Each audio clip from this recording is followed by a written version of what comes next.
And welcome in here, week number 9 of Savannah State College football here on the Bill Davis Show. I'm Mark Taylor, along with Coach Bill Davis, and Coach, a 41-14 victory over the Fort Valley Wildcats. And well, you got that name right. And Coach, you really talked up some yards on the offensive end of the field. Well, we did. You know, we had 553 yards total offense, and those are good numbers against anyone.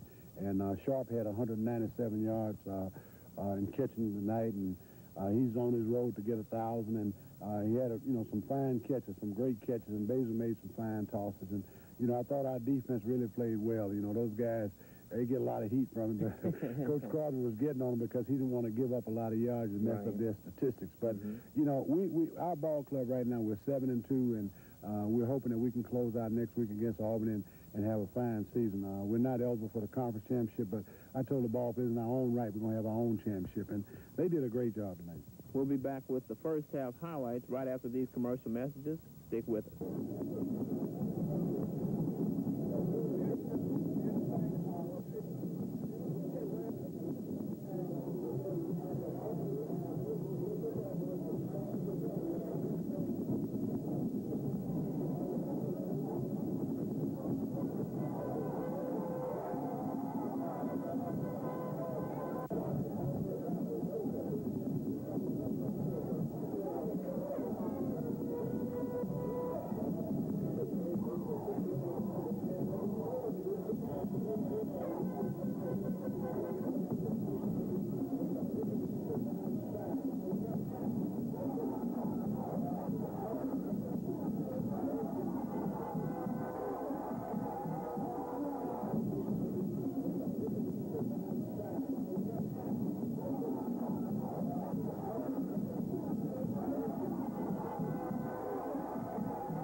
You can see we pursuing the football there, and guys are staying away to avoid the late hit out of bounds. That's old Paul Hurd there in Heflin, Alabama.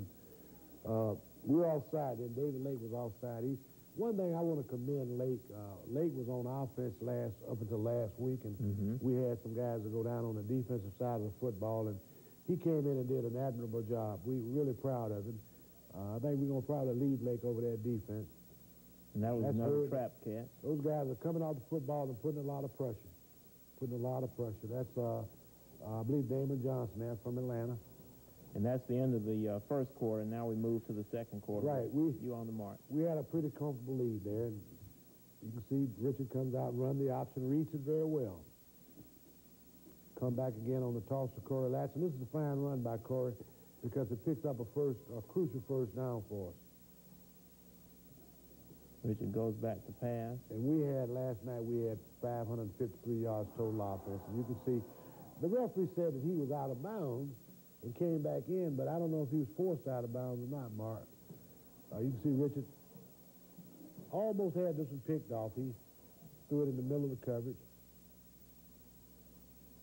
We come back again with Ford on the option.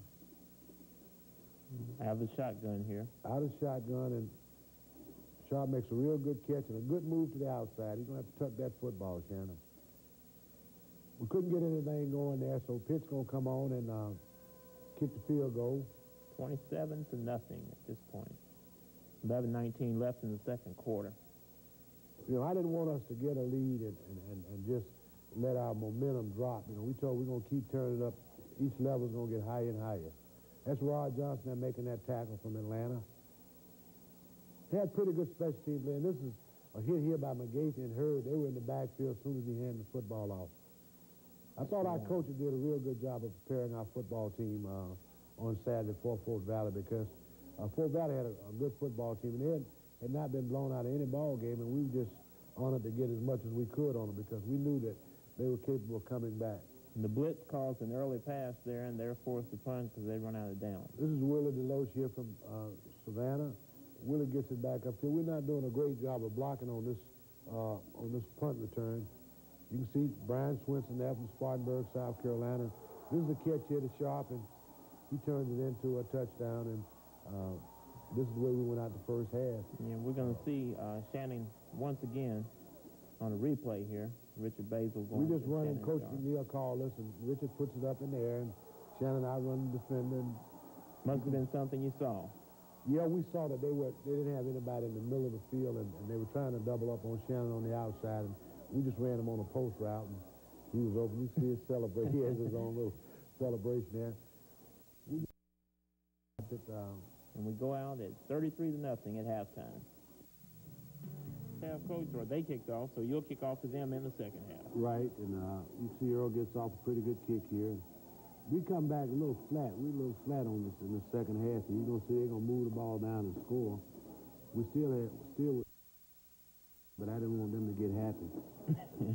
You know, and like what Denver did against Oakland, or Oakland did against Denver. Yes, Curtis Bell. He just, you know, we don't. What we're doing, we're going. That's Eric Brown there, and I want to commend Eric. Eric was playing his last home game in Ted Wright Stadium, and he's doing did a fine job for us, and a fine individual. And I hope that he can have football after college. You see, they scored here. And, scored at this point, it's 33-7. 13:44 in the second. And I didn't want them to get too much more because, you know, knowing them, they'd get happy, and you never knew, you know how they. We didn't want our attitude level to drop. And this is the Loach slips here. He's going to get a good block there by Darren Dance. And we come back. We're moving the ball pretty good now. Off the right side with Swinson and Jurdo. We come back and run a counter, and you can see there's a flag go up. Frederick Hawkins got hit pretty good that time. Yeah, he got his number called that time. And Basil throws right into the heart of the coverage. This is one of the punts that Earl was going to get off last night. And gets off a pretty good kick. And there's a clip. And we don't do a good job there of tackling at all. We're going to work on this tomorrow. We're not wrapping up. We're not hugging people and putting them on the ground. You can see we're getting pressure there by Kenny Pyatt from Myrtle Beach. Quarterback. And Eric had him covered. I thought Eric must have thought this ball was going to be overthrown. He just relaxed momentarily, and that don't usually happen to Eric.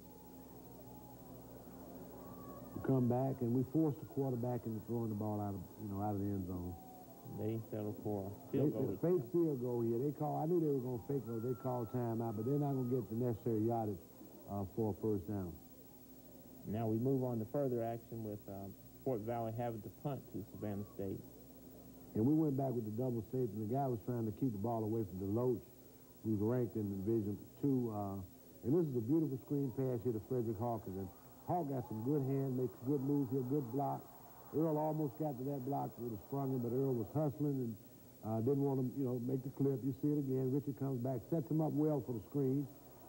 Get a couple of good blocks out front there. That's one good block there. And Earl almost made the key block, but he held up because he didn't want to call back for clipping. Beautiful execution. Richard again, you see him runs the option well to make good athletic decisions. Richard is a good team leader, and you can see this Corey Latson getting in the end zone, got a good block there by Evan Ford, and you can see Corey's happy with it. And I want to commend his offensive line, Swinson and Jurdo and Green and Williams and Skurlock. Looks like the offensive line has just really come along and gelled as we've gotten later into Well, one of the things with the offensive line, you see there's a high snap here, and Shannon was snapping last night on our special team because Antonio Johnson was hurt, and that just goes to show you the versatility of Sharp and Bryant and those guys. They play 2 or 3 different positions, and one of the things with the offensive line, Mark, it takes a while for the offensive line to get coordinated. They really are working together. We don't have any seniors on the offensive line, and they'll be back next year. We're hoping for big and better things out of this. 41-7 at this point.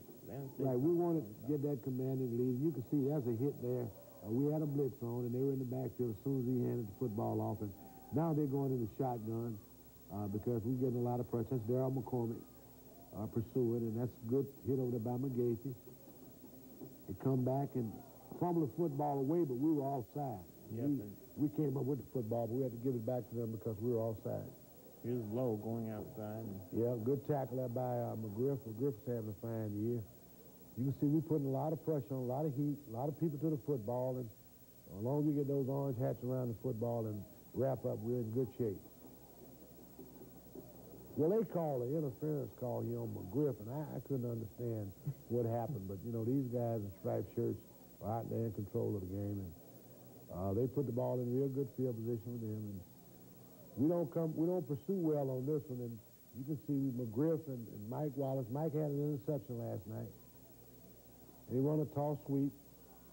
All they're doing now is just running a toss sweep. What we're doing, we're widening it out, but we're not pursuing. We're not cutting off and getting off our blocks well. And this is moving into the fourth quarter. Once again, Bell flashing through the line there for moving closer to the end. We held them last night for less than 100 yards rushing. And that's good with the 2 running backs that they have. And they scored, and they're going to tack on the extra point. At this point, it's 41-14, and we're in a commanding lead, but didn't want to relax because, you can make a lot of mistakes in 14 minutes, and we don't want to fall into that lull, and this is the Loach here.